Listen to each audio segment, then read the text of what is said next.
चला लक्ष द्या बोर्डवरती. मला वाटतं जो नेक्स्ट एक्सरसाइज आहे तो फॉर्म्युला मेथड आहे मला वाटतं.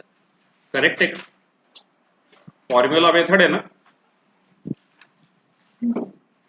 हो का नाही? बर, मग लक्ष द्याल, बोर्डवरती लक्ष असेल. What is formula?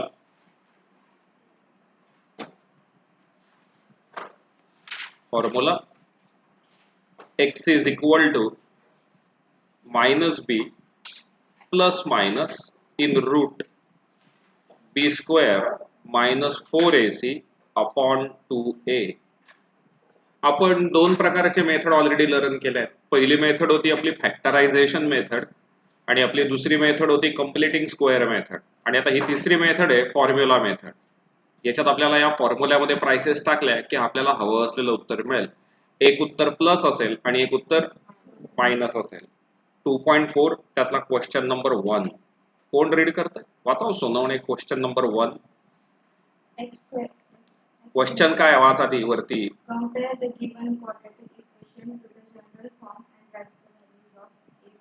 म्हणजे आपल्याला एबीसी च्या फक्त व्हॅल्यू फाइंड आउट करायच्या आहेत. करेक्ट? काय पहिला क्वेश्चन त्यातला?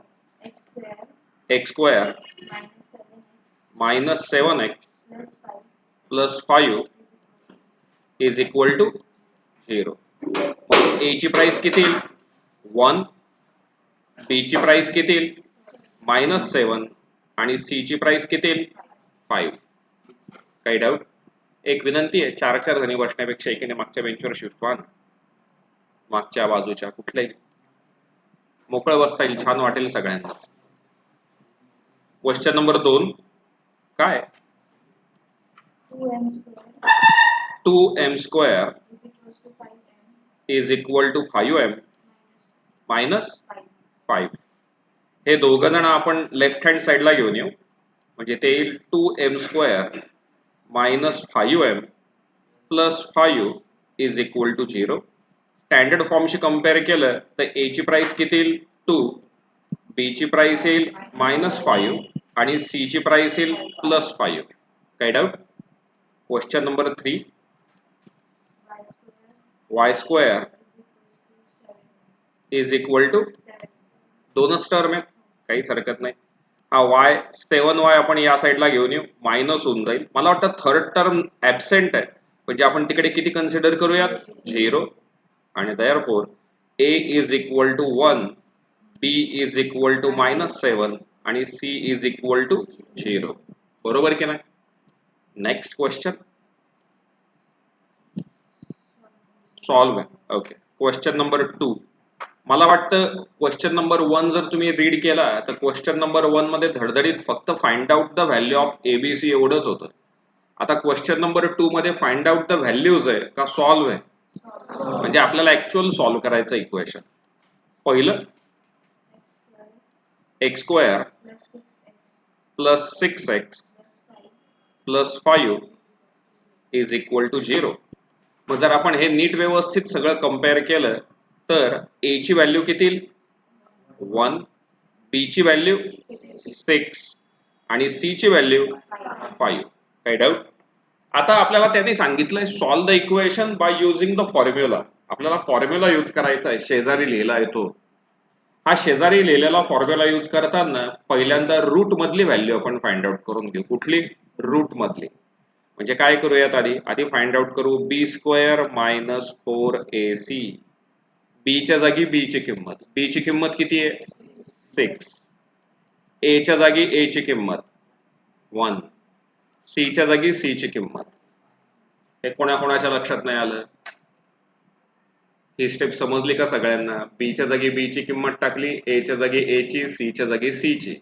नक्की कन्सेप्ट क्लिअर आहे? दॅट्स इक्वल टू 6 चा स्क्वेअर 36 मायनस 4 1 जा 4, 4 5 जा 20. म्हणजे आन्सर किती आलं? 16. करेक्ट ना? 36 मायनस 20 म्हणजे आन्सर किती आलं? 16. आता फॉर्म्युला लिहूयात आपण. x is equal to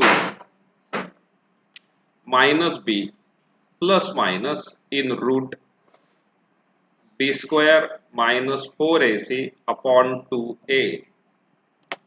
value put up करूयात. Minus B plus minus in root 16 upon 2a, a ची price 1, that's equal to -6 plus minus 16 चं रूट काढलं तर आन्सर किती येईल? 4. 2 1 जा 2. Therefore x is equal to पहिल्यांदा पॉझिटिव्ह रूट वेगळं आणि नंतर निगेटिव्ह रूट वेगळं, म्हणजे -6 प्लस 4 अपॉन 2 और x is equal to -6 minus 4 upon 2. आधी पॉझिटिव्ह वेगळं काढलं आणि मग निगेटिव्ह वेगळं काढलं. हे कळालं का? आता मायनस प्लस काय होईल? मायनस प्लस मायनस ना, हा 6 मायनस आहे, हा 4 प्लस आहे. Minus plus minus plus minus minus होतं. 6तून 4 गेले. आपण साइन मोठ्या संख्येचं देतो. मोठी संख्या 6 आहे. 6चं साइन काय?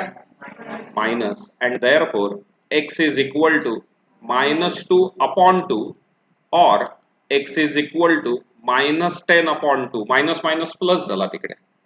डिवाइड करून टाकलं तर आन्सर किती येईल? x. Therefore x is equal to -1 or x is equal to -5. Step समजल्यात? चला कंप्लीट करा लागेल. आधी एवढं लिहून घ्या, मग पुढे जाऊयात.